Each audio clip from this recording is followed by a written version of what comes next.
right. What if your startup's biggest levers, funding, growth, and talent are already in your hands? Today's guest will be unlocking the unbelievable strategy to be able to grow these areas. And as founder, Vijay Rajendran of My Startup System and former global head of portfolio value at 500 startups, he is the man to listen to. So welcome to the Go for CEO channel, Vijay. How are you? I'm great, John. It's great to be here. Thank you for having me. Awesome, awesome. Well, look, we look forward to really understanding, okay, hey, look, every business is different, right? From Mhm. manufacturing to service-based to AI, all these new AI startups that are coming out. Love to understand the business of VJ and what propelled you. What was the ideation of kind of going to this route of your life after Yeah. being in so many influencing type companies that you were a part of throughout your career? Well, thank you. You're very kind. I have had an experience as a founder myself in e-commerce and in fintech, and then also working in venture capital for 5 years, starting incubators and accelerators around the world with 500, as well as leading the portfolio group, as you mentioned. And when I decided, what my next chapter was, the thing that really struck me is the thing that's holding us back these days is not so much technology. It's not even capital. It's the quality of leadership that we have in the world. And whether it's our new and emerging companies, whether it's in our institutions at a national or local level, or in our communities, the quality of leadership that exists, is instrumental in creating certain outcomes. So I sorry, the printer just turned on. Uh, All right. Hey, what if your startup's biggest levers, funding, growth, and talent, are already in your hands?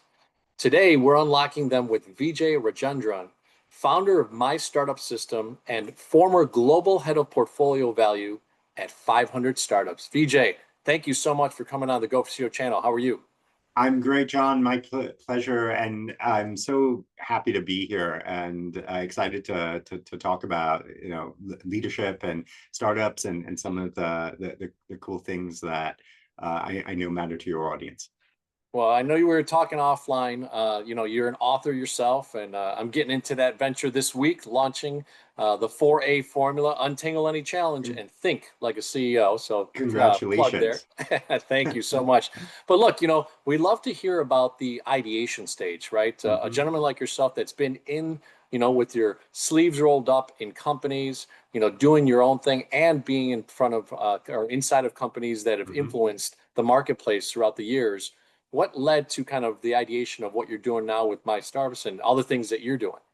Yeah, I've spent over my career a lot of time as an entrepreneur myself, as a founder in e-commerce and in fintech, and then later working in a corporate environment and also in venture capital for 5 years, building accelerators and incubators for startups around the world, and also in the portfolio role that you mentioned.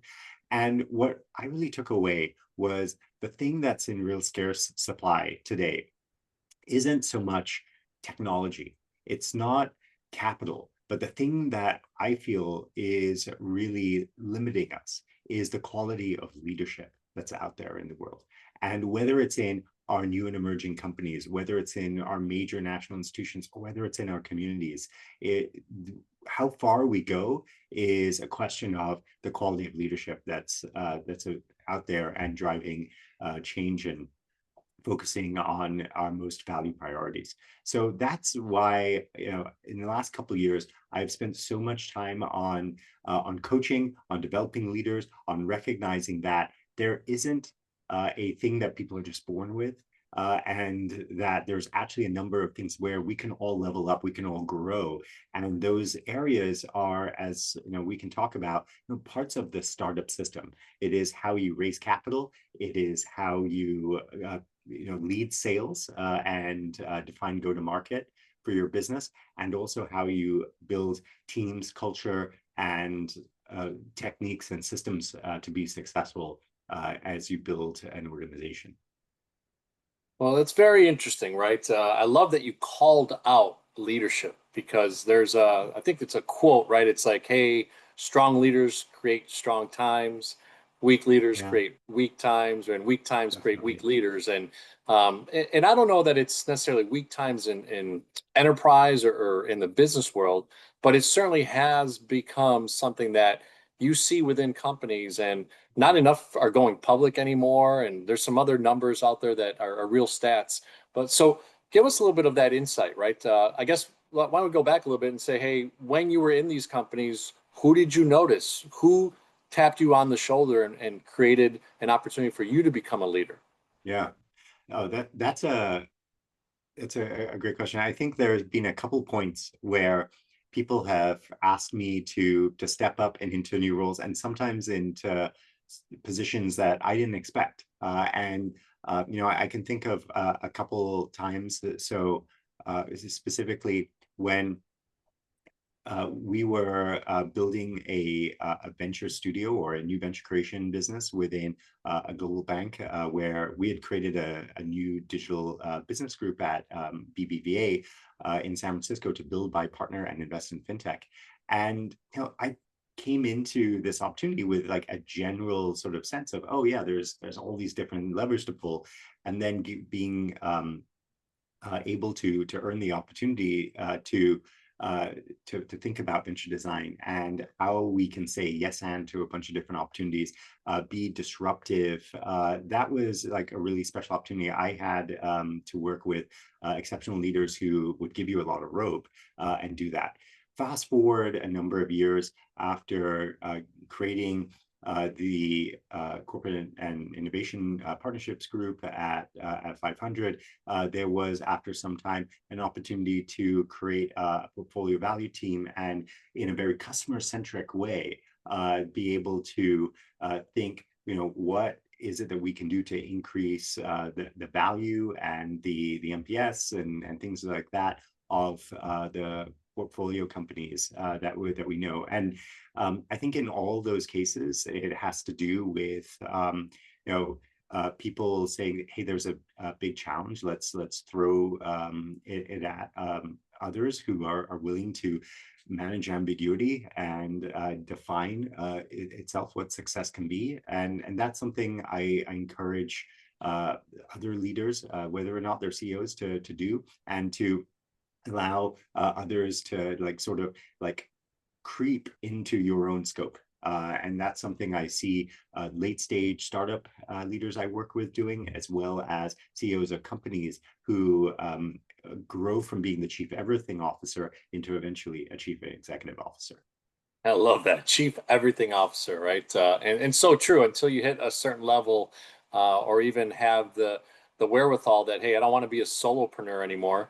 I want to Yeah. be able to be a business owner, and Mhm. delegate and bring on real talent, which is what truly grows, right? The business is the talent around you, not just yourself, because there's only so much you can do, right? So, all right, neat. Well, I guess the ideation part of this business seems to be, and I won't put words in your mouth, but you had these opportunities to learn. You were asked to take on certain responsibilities. Mhm. You observed people around you and what they were doing.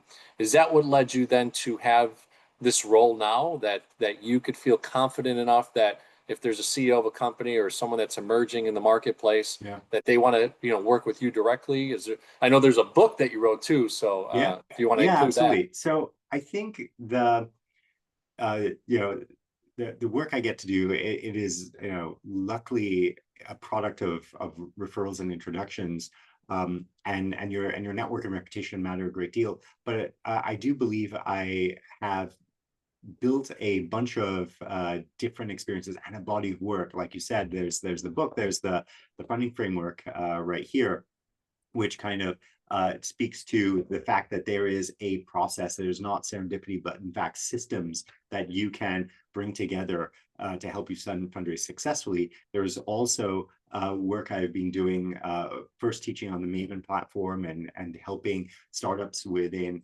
my past life with founder-led sales in the enterprise context, which sometimes they're new to.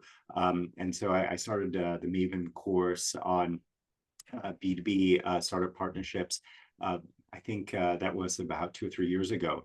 And then subsequently, I am a certified working genius facilitator, and also have spent a lot of time with co-founders in terms of navigating relationships. And so it doesn't have to be, oh, when we're a 20 or 30 person organization, we'll think about culture and communications and how we're going to do all these things right. It actually starts with creating highly functional and high performance in your teams, even when you're a two-person company. So I find that all of those things there can be introduced at the earliest level, as opposed to waiting and saying, once you are at Series A, you're going to grow up and start becoming professional, or once you are, at a run rate of a few $1 million a year, we'll start to, run this like a business, and a little less like a haphazard startup. Like so much of the quality of the work you do, the systems, and the style and culture that you bring to the company can be baked in and be part of your DNA. In fact, when you do that earlier, it becomes so much more durable. Interesting. So, a couple of thoughts here, right? Go for CEO community. Vijay talked about leadership being so vital, right, to each and every component of this growth mindset. And then he talked about, hey, don't wait. The culture is being built at 1, at 2, at 50, at 100, whatever, right? Culture is being built right away. So neat. How now was there a time that I guess that you started to put a framework together?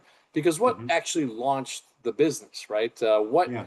made you think, okay, hey, it was an exit that you left and you didn't know what to do next, or you kind of already had a plan, or were you already within the company that you had and starting some other verticals? It's a good question. I think it kind of came together very naturally when I was thinking, what are what are the things that business owners, that startups, that other people get stuck with? And this really occurred to me in my first company, which was a food-based e-commerce company back in 2012. Was in that startup, there was this sort of trilemma of, I didn't have enough customers, I didn't have enough like people, or I didn't have enough capital. And it's like, oh well, if I had someone to help me with like this thing, then we would blow up in sales. Or if we had the sales, then we'd have the traction to raise money, right? There was this trilemma, this like set of three things that kept um coming up. It's like, oh, it's like a multi-part, like worse than chicken and egg kind of problem. So as I thought about that, like what breaks that, in a company I incubated and started at BBVA, which was one of the first digital banks for small business, thought about, okay, how do you address some of the things that hold founders or business owners back from growing, even if they're one person freelance company. I think it is, okay, how do we invoice our customers? How is it that I am managing the business more effectively? Do I have access to credit? Things like that. And again, at 500, when we thought about, okay, what are the things that we need to do? We need to have connections to find talent and have customer referrals, as well as access to capital, and we created this fundraising capability. So when helping founders who collectively raised over $100 million during one of the worst times to be raising capital, 2022, 2023, I realized, okay, there are things that we kept doing again and again, and that's what led me to write the book. So I guess it started there with the book, but then this reminder again and again that we struggle with go-to-market, we struggle with building teams, has just been this thing where I said, okay, I'm going to create some structure, systems, and approaches to helping the folks that I get to work with to be more successful. Well, it's always interesting when you hear CEOs, entrepreneurs, founders, and even entrepreneurs, right? It's always like, hey, find a problem, create a solution. find a problem, create a solution, and have success in doing that. So really awesome stuff. Obviously the book, like you said, created process and framework around different areas that you saw as vital components for Yeah. those out there.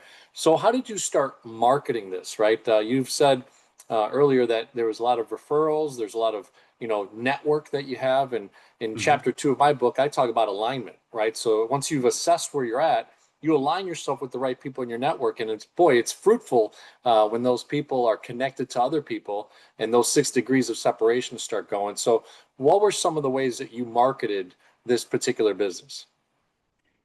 You know, I feel the best way for people to understand your business is for them to experience it in some way.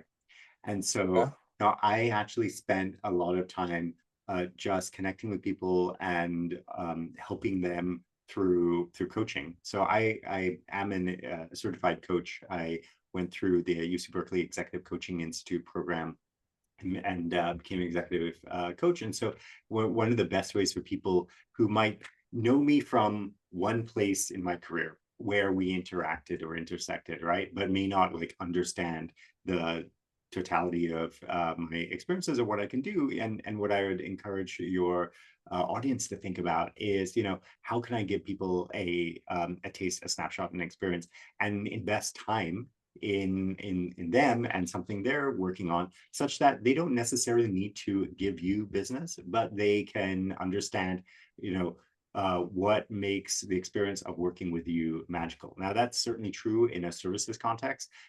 In a different context, it can be, I'm working on this product and I would love your feedback on the UI, on how we're talking about this. You know, you don't even have to come up with the ask first of, who in your network, John, would this be a fit for? You want to really run through what in customer development and user research we call the mom test. So in the mom test, I don't say, hey, this is really great. Do you want this? Would you buy it? It's like going to your mother and saying like, isn't this awesome? And she's going to say like, oh, that's so great. You're so smart and so creative. And I love that. And like, okay, yes, of course I'd buy it. Right. And, there are so many wonderful people in our lives who are trying to protect us or praise us. And in fact, we want to like understand a bunch of different answers. And so even if it isn't for them, right? You want to get the best, if not referral, but like ideas and direction. And that means like saying like, hey, when would someone use this? And how would they do that? And who is that person? And what's the context that matters here? Uh, how would one find them, right? And so you're asking these like, what, when, how questions, not like, do you like it? And do I like I right? And it's what's missing? And so you get this feedback when you're starting out and it's a great idea in your head, but probably the market is not going to love it instantly.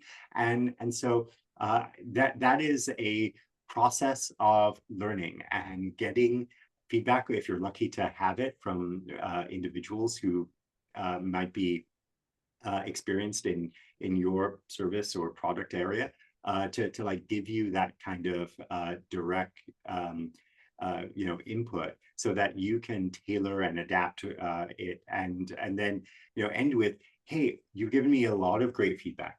Can I come back to you with this once I've revved it, once I've had a chance to improve this, because you have like so many unique insights, and most people are going to say like, yes, of course, like they we're all grateful and sometimes flattered to have that kind of input. And so you get to come back and say, hey, I did, I made these updates, and then it's like, where would you start if you were me? And is there someone in your network that you could share this with? Can I forward you something that kind of captures the a description of the product, a one pager, something that this can be shared with? And so that is a longer process than I'm just going to like hunker down, build something, launch it, and I built it, they will come, right? But more successful than perhaps that initial approach of, yeah, let me just throw this out into the world and see what happens. Well, yeah, I mean, look, you're not selling a widget, right? You're selling thought, you're selling experience, you're selling, next level steps, right? And kind of coaching and consulting with that person that you're engaging with. So, that first client, what was that like? That experience of that, and then a very intricate question is, Uh-huh. what did you charge? Because I think a lot of people in this space write a book, have great experiences, Yeah. get into the coaching and consulting business, but they're like, all right, well, what am I actually worth? Like, or was it Mm-hmm. a market that you said, okay, I charged X and they told me secretly, hey, that's like kind of low. Or did you charge Y and they're like, they bucked against that. So what Yeah. was that I dynamic like? Pricing is such a complex art and partly informed by decision science. So yeah, I would say that I got pretty confused when it came to the latter. But I'll start with like how that first customer acquisition started. Now I believe in trying to identify pull from the market. And what that means is, it actually started when I was um, I was working on the book. I wasn't actively advising or coaching, but I had the opportunity to bump into a a founder who had been part of the community at a part of the portfolio at my previous firm, and caught up. Like it was fun to hear what they were doing. And then later I got an email about like, oh yeah, we could really use your input or your advice on this. And so I talked to her and her co-founder, and I talked to her some more. After 4 Zoom calls, she said, we really should be paying you for this. That's Ah, when I thought, oh, maybe this could be a business, right?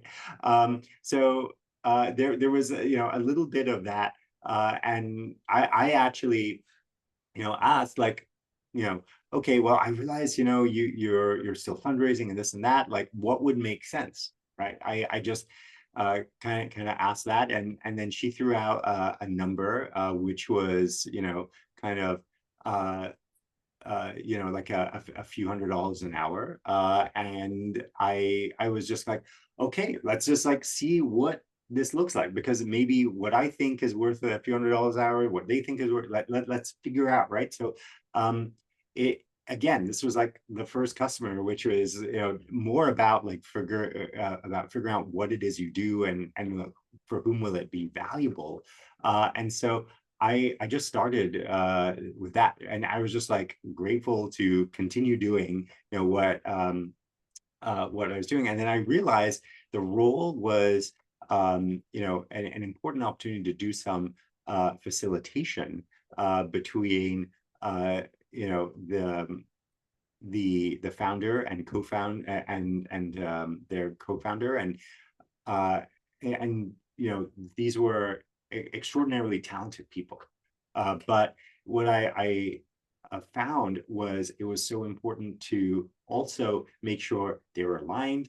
And that's such a big word, but specifically means we value different things, but are we moving in the same direction together? And particularly when you have people working extremely hard, but on like totally different parts of the business, maybe engineering versus sales, maybe on product management versus something like fundraising.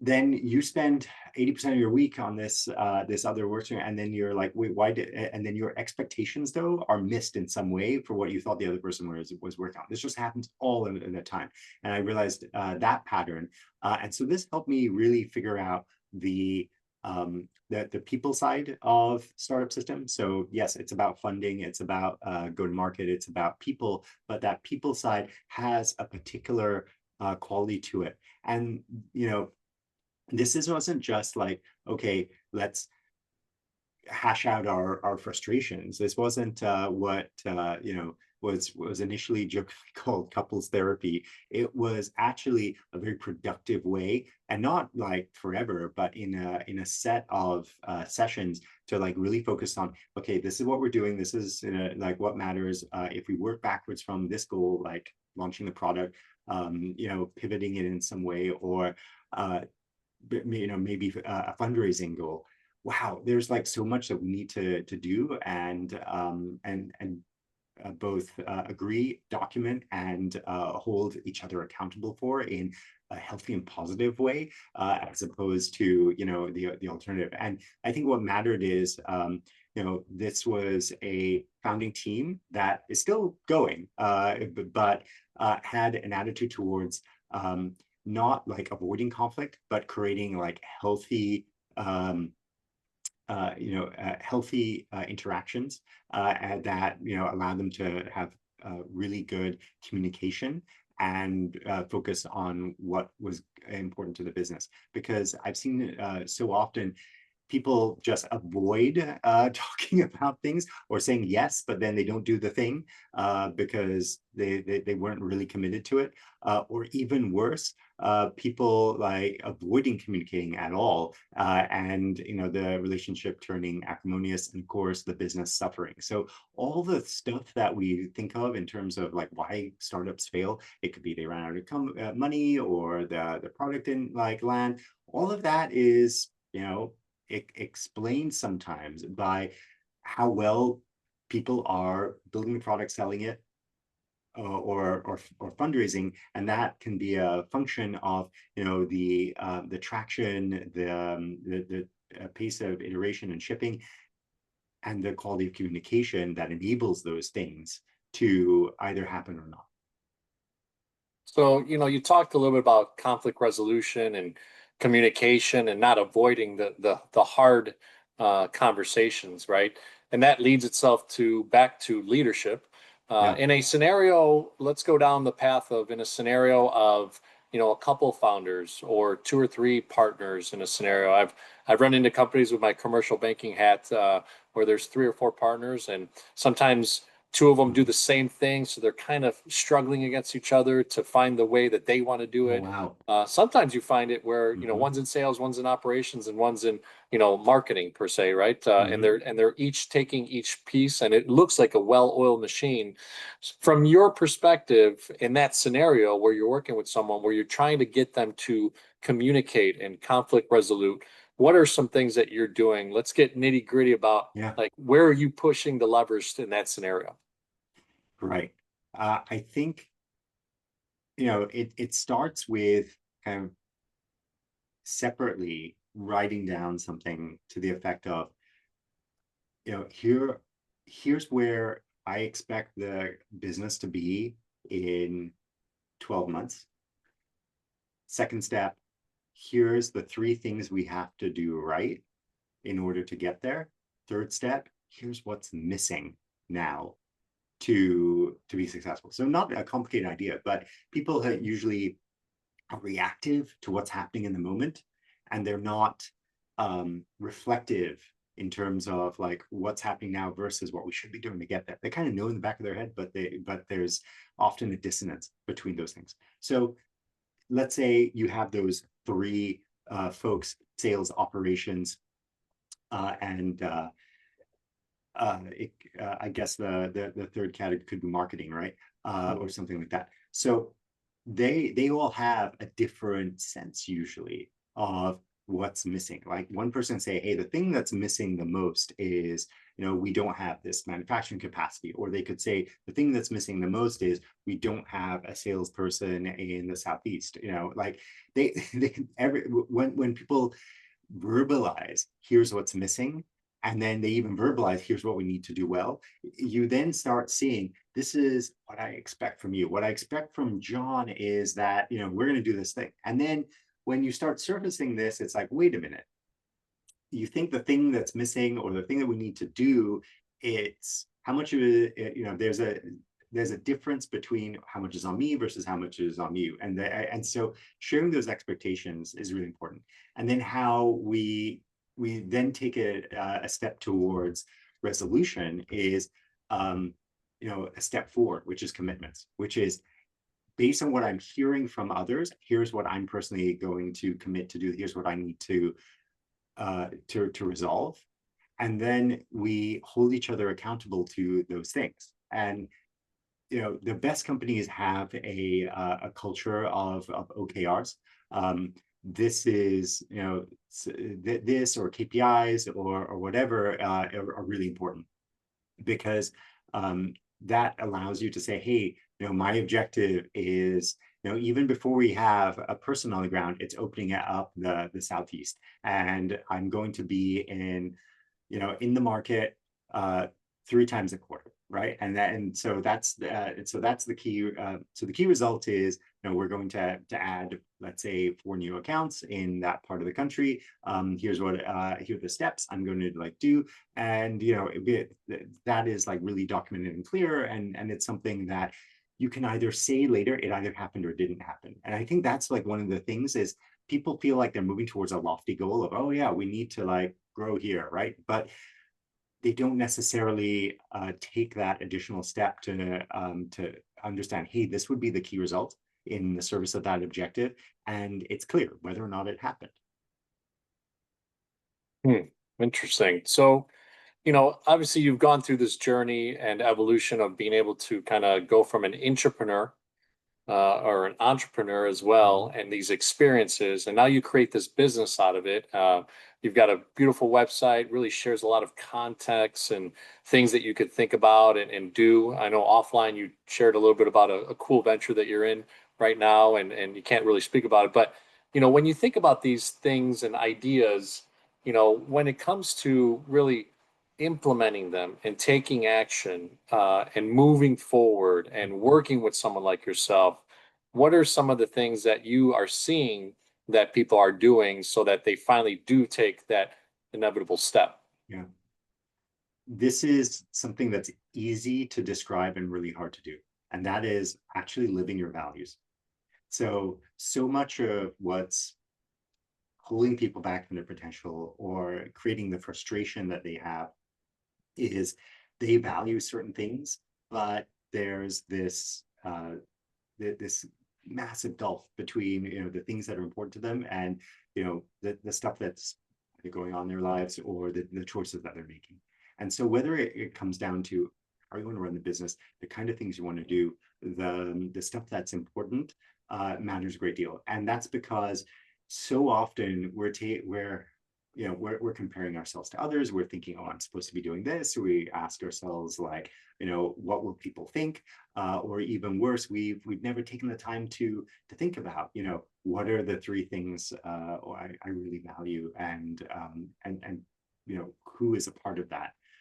And I think that's key for people starting their journey. It's key for people who are 3-4 years into a business and it's a grind and they're not sure how long it is till there's light at the end of the tunnel. It's those values matter very much. So in my other life, where I am helping founders to incubate new companies, and one of the questions I have is, what will success look like in 3 to 5 years? So not in 7, 8, 10 years where a business has been sold or IPO'd, and you're buying your 3rd home or something like that, right? People picture the magic of starting and the moment of success in the future. Then the middle part is kind of crazy. So I ask people, what's going right? What does success feel like 3 to 4 years from now? And if they say something about I just want to be solving this problem for customers, or I really think of how being a servant leader will be successful, or they talk about living my values through the kind of business we're building, and the impact we're having, because there's this need in the market we haven't seen fulfilled. Those things will carry you through, because those things are a calling, and even on the most frustrating, difficult days, you will rise to that calling, and that's really important. All right, so I'm going to test you, right? As a consultant, coach type individual, Yeah. certified, and obviously these great experiences in the background. From what you just shared, right? What are some of the challenges that are in your industry, in your business, if Mhm, you think mhm. about your specific role and what you're doing in those lulls of periods of time Oh where yeah. maybe you're not in the mix and helping someone, you're looking for that next one and you don't know where that next engagement's coming from. What are some of the ways that you can share that? Yeah, absolutely. So that is very true. There is a lumpiness and difficulty of, let's say, customer acquisition, as you point out.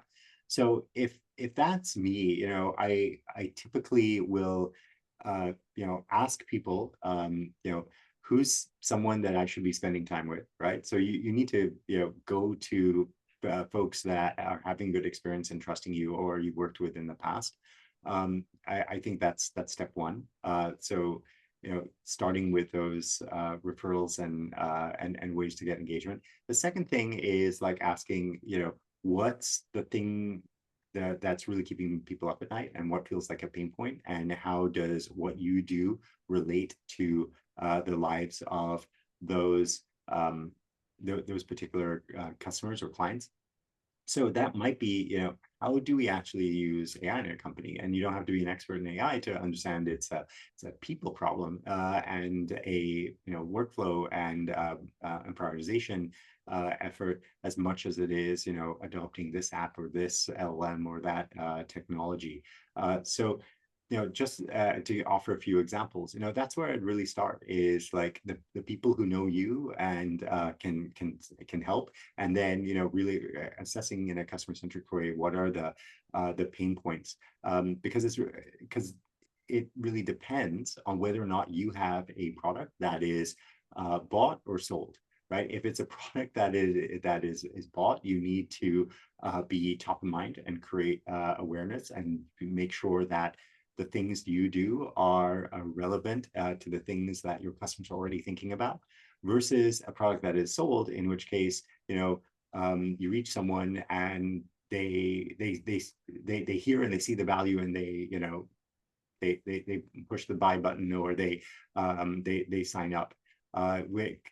And too often, people building their business don't know, or they have yet to find out if they have a product or service that is bought or one that is sold.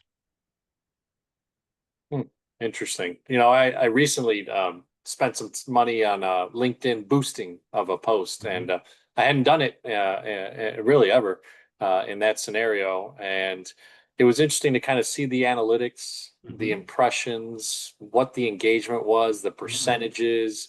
And I hadn't really looked at it from that perspective, especially with the new book coming out. And talking to my web guy that we're launching a new website, talking to the editor and publisher, right? And trying to craft ways that we, even with AI, I'm using tools of like, hey, can you give me a different hook, or or is there a CTA, a call to action that I could implement either in the middle, at the beginning, or at the end? What is it, and where will it impact someone mhm, to make that decision and take action? So really awesome stuff. So as a business, obviously you create a business and you start rolling with it and doing the things that you do in your specific industry. What is the time that you either bring in new talent for what you're doing, and mhm. how do you kind of relay that wisdom that you've had for so many years into other people, or is that right now yet not yet at that stage of where you're doing what you're doing? Yeah, it's interesting. That's something I'm doing with companies I'm incubating, or with clients of Startup System. I am not at the stage yet where I'm growing and scaling the team. It's a good question of, like, what needs to be true for that to take place. But I think it still feels like so early on that journey. What I've Mm-hmm. seen other people do is figure out like collaborations. And so with different collabs, you find, hey, we're going to go and facilitate an offsite, or we're going to be out there uh, pitching on something together. So I had something come through my network, which was, hey, can you do this like feasibility study and look at how this company was going to spin out a new digital business that it created. And I thought, this is like interesting, but I don't want to do all aspects of this project. I think I will ping 2 or 3 people in my network and ask, is Mm. this something I'd like to work on together? And we'll figure out how to, um, manage the project, as well as split uh, the fees for consulting. So I think those things are really important. The key is like, who do you love working with?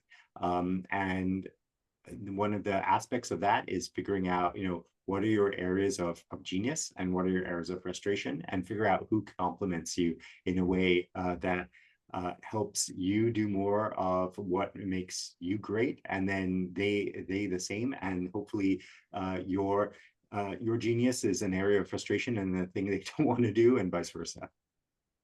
It comes to mind in my day to day. We're planning on a workshop that we're having, Mhm. and there's a accounting firm that's kind of a mid-tier accounting firm Mhm. that we're linking up with, and then there's a property and casualty mid-tier kind of middle market insurance firm, and then I'm in the commercial banking side. So we've joined forces, and this workshop that we're doing, Yeah. we're all going to kind of give a little bit of Mhm. insights to hopefully 30, 40 business owners and That's in an cool. intimate setting. So it really talks to, right, the joint venture, the collaboration. I think a lot of people forget, right? There's enough in the world, right? There's trillions of dollars out there in the marketplace. For you to collaborate with someone is not something that takes away. It only adds and brings value Oh more yeah. to the experience. So that's really cool. Do you have Yeah, something to I, share I about I it? love that mindset. I think it's really important to think about how can you multiply opportunities for other people and them for you. Yeah, yeah. So it's interesting time, and I think that's helped over the last probably 5, 10 years, at least that I've seen in business, that people are more aware of that. Maybe the pandemic kind of ignited some things of like, For hey, sure. instead of being solo, you can kind of connect, right, and do things together. That's right. Definitely broke down some of the artificial boundaries we have created. I love it. I love it. Well, Vijay, you've shared so many cool things, and obviously the book is fundamental. Can you share the book again, just to Oh yeah, put sure. it out there for everybody? Yes. So this is the funding framework. It is how to secure startup funding with confidence. It drills down into the 4 things that are below the tip of the iceberg that people need to know around storytelling, organization, outreach, and closing. And that's the system that people need in order to successfully close money. Well, when I talk to guys like you, I always jokingly say, right, like I'm in the debt world, so I love debt. Like, I show people how to strategically use debt for good ways of growth, right? And obviously, you're in Yeah, the raising capital side, right? So it's a yeah, little bit different worlds, but I think they collide in many ways of kind of for the sure. mindset and how you use those things. Because look, if you get an investor and there's a certain Mhm. amount of equity that you're giving up, and your burn rate is too fast, well, something's going to happen, right? So. Yeah. It might not be a good experience, and maybe debt is a better way. So either way, there's good tools and levers to push. So at the end of our conversations, we like to go over CEO. So C is Mhm. client experience with your current business and how you do that and what's that Mhm. value proposition. E is engagement, and O is for operational excellence, which are the tools and things that you're using from a day-to-day perspective. So from a client experience scenario, what can you say to our audience that says, hey, when you engage with VJ and your business, what would that experience look like? So when you engage with me, it really comes down to creating a certain like lightness in your work and in your life, because there are things that are weighing us down in terms of like what we can't accomplish, and I break them down into, okay, how do we open these bottlenecks that might exist in one of these 3 parts of the startup system.